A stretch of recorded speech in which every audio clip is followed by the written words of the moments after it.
중에도 부를 수 있고 또 예배하기 전에 찬양을 부를 수 있지만 대부분 기도할 때 예배를 우리가 찬양을 부르잖아요. 기도할 때 기도를 하고 싶은데 찬양이 나와.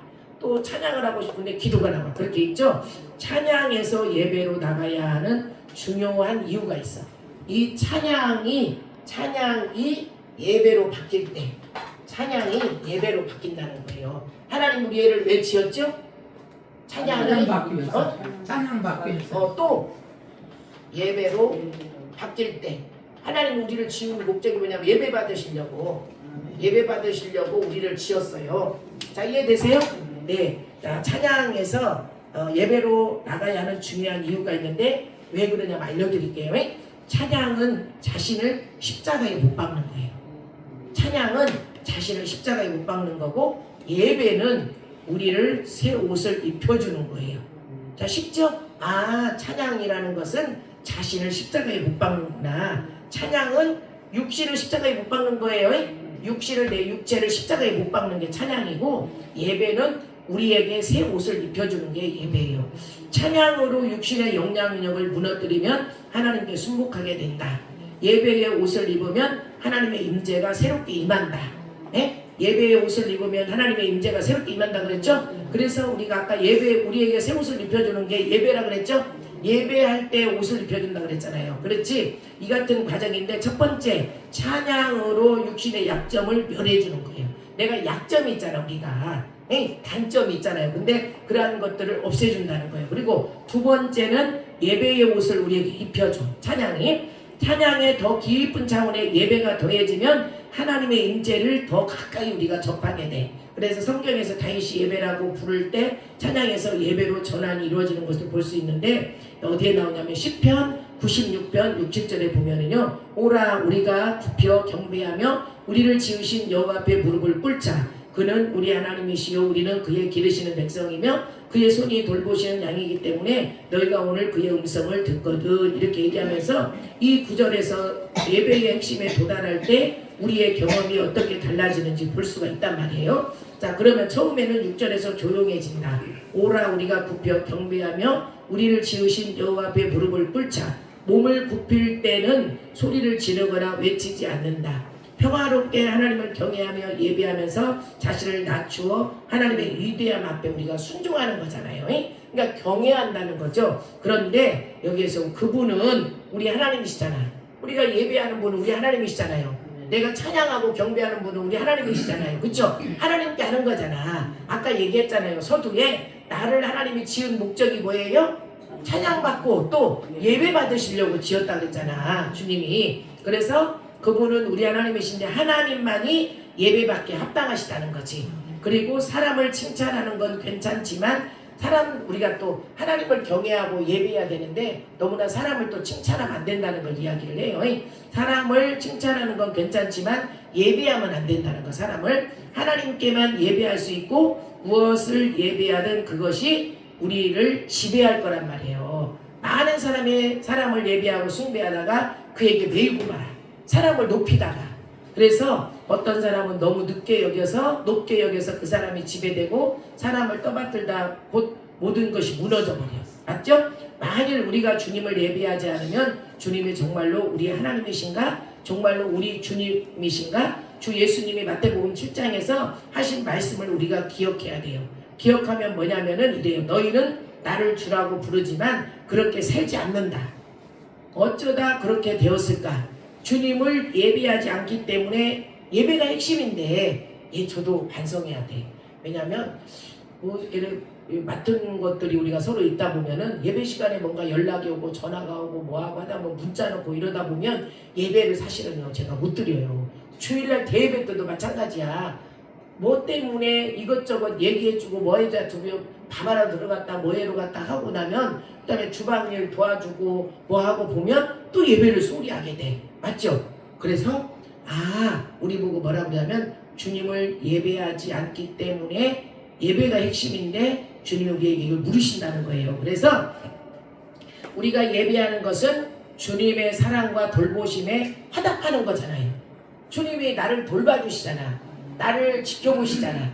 나에게 은혜를 베풀어 주시잖아. 그럼 내가 거기에 대한 화답이잖아. 맞죠? 나에게 은혜를 내려주셔. 그럼 내가 그걸 화답을 표현하잖아. 내가 주님이 지금 내가 주님 앞에 예배하는데 찬양하는데 말씀을 듣는데 말씀이 불로 임하네. 그러면 뭐예요? 나한테 지금 예배하기 때문에 화답해 주시는 거야. 성령님이, 불같은 성령님이. 그렇게 해서 시편 95편 7절인데 우리는 그가 기르시는 백성이며 그의 손이 돌보시는 양이기 때문에 하나님께서 우리를 돌보시고 우리는 그 돌보심에 응답해야 한다는 것을, 응답하여 예배해야 된다는 것.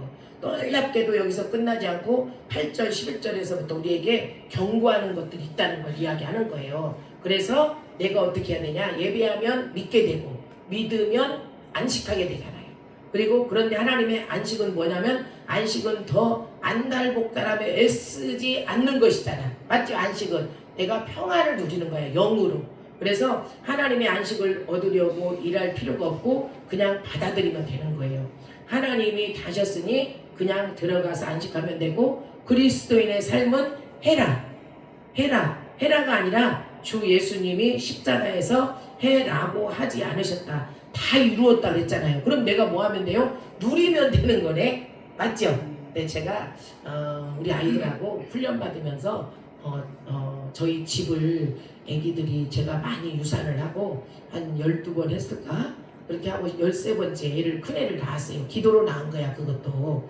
그랬는데 이제 애가 학교 들어갈 때가 된 거예요. 저희가 살기는 아파트에 살았었는데 이제 차를 찾기를 건너다녀야 되고 학교를 다니려면 왔다 갔다. 그리고 이제 애들이 남자애들은 대근육이 발달되었기 때문에 조심성이 없어요. 막 많이 뛰어다니잖아요. 그래서 학교 바로 앞으로 이사를 가게 됐어요. 바로 정문 앞으로 이사를 가 단독주택으로 이사를 갔는데 거기에서 이제 살면서 나중에 또 이제 빌라로 이사를 가게 됐네. 빌라에서 여기 교회를 와서 밤마다 우리 아이들하고 넷이서 다른 사람들도 이제 많이 오지만 우리 식구는 넷이서 자전거를 타고 저녁 되면 밥을 먹고 기도를 하러 와요. 그래서 애들도 다 여기서 끝날 때까지 같이 부르짖어 기도를 해.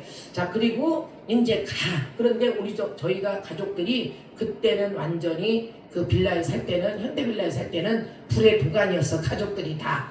그렇게 훈련이 끝나고 어느 정도 끝나고 나니까 주님이 지혜를 주셔서 우리 집에 들어가게 된 거예요. 원래 우리 집에. 그때가 우리 큰아들이 초등학교 들어갈 때쯤이면 학교 정문 앞에 살았으면 5학년 때는 이제 우리 집으로 들어가는 거예요. 그런데 그때 당시에 주님이 뭐라고 그랬냐면 내 것을 두고도 내가 못 쓰고 있으니까 주님이 이런 감동을 주셨어요. 이제 네가 누려라.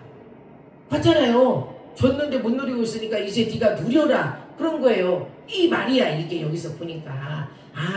하나님이 내가 다 이루었다. 그래서 우리는 결정해야 돼. 내가 예배를 할 것인지 말 것인지. 우리가 예배할 때 하나님의 음성을 듣고 하나님의 음성을 들으면 순종하게 되고 하나님의 안식에 들어가잖아요. 그러므로 예배는 우리를 안식에 들어가게 하기 때문에 예레미야가 이렇게 고백했잖아요.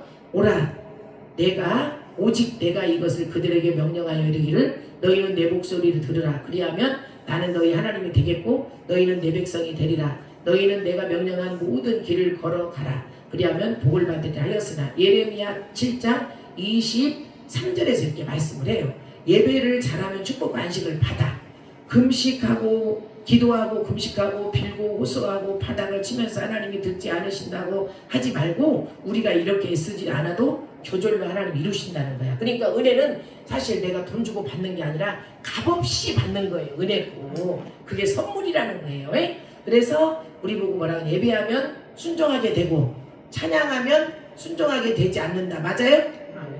예배해야 한다는 거야. 찬양에서 예배로 들어가는 순간 하나님의 음성을 듣기 때문에 찬양이 예배로 바뀐다는 걸 이야기하는 거예요. 그래서 그 음성에 내가 순종하면 나에게 뭐가 오냐면 안식이 온다는 거야.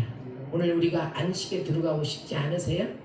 내가 안식에 들어가려면 머리 신앙을 이제 버려야 돼요. 내 이 마음 신앙도 마음으로 믿어. 그리고 입으로 시인하긴 하지만 내 성소의 신앙도 지성소로 내가 내려가야 된다는 걸 이야기해요. 그래서 임재 안에서 예배하는 자, 임재 안에서 하나님의 삶을 걷는 자들, 하나님의 영광과 임재를 담고 주의 일을 하고 개척을 하는 사람들, 그거 없이 그냥 내가 주의 종이 됐으니까 하는 사람들 조금씩은 차이가 납니다. 오늘 우리에게 허락한 날도 어떻게 가느냐, 내가 영이 될 것인지 육이 될 것인지.